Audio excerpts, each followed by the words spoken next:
Hello, this is FinTech 2023 and my name is James Spiro. I'm joined now with Pranav Sood, GM EMEA at Airwallex. Pranav, hi. Hi, thanks for having me. Thank you so much for taking the time.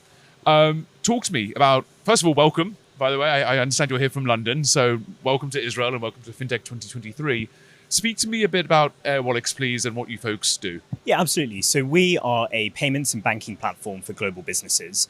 We help our customers to collect money, to hold money, to convert money, and then send and spend that money around the world.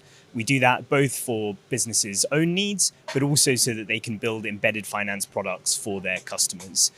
We're about 7 years old, so founded in Melbourne, 2015, 2016, and now operating at really global scale with a team of around 140 of us here in the EMEA region. Fantastic, thank you. And I understand you're expanding into Israel and the Middle East. So first of all, welcome. And tell me a bit about that. Tell me about some of those plans, please. Yeah, absolutely. So while we're expanding into Israel and the Middle East, we actually have already had customers in Israel for some time.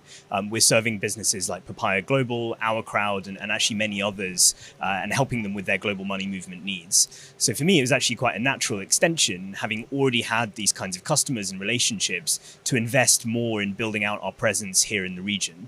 So we've hired Or Liban, who's our head of Israel in the Middle East. He's based here in Tel Aviv, and we're building a team out around Or to help us to scale our efforts here in Israel and also the region more broadly.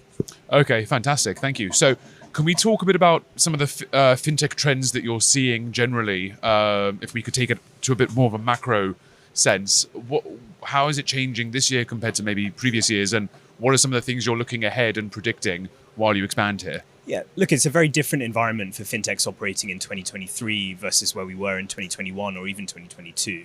Clearly, businesses in general need to be even more conscious of their costs and of their margins, as well as just top-line growth. I think that has brought with it a number of quite interesting changes.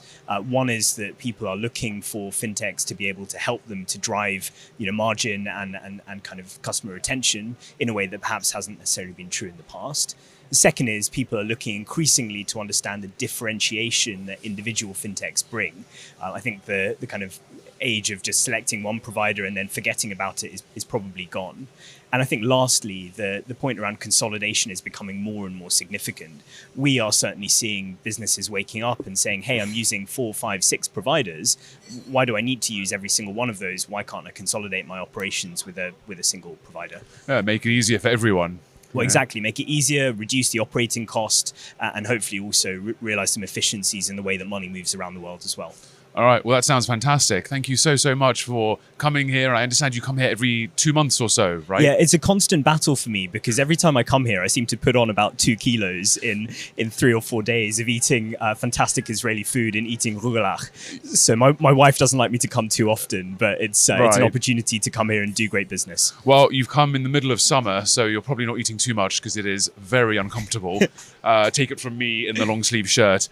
Anyway, thank you so much for taking the time and best of luck with it all going forward. Thank you very much, James. Cheers.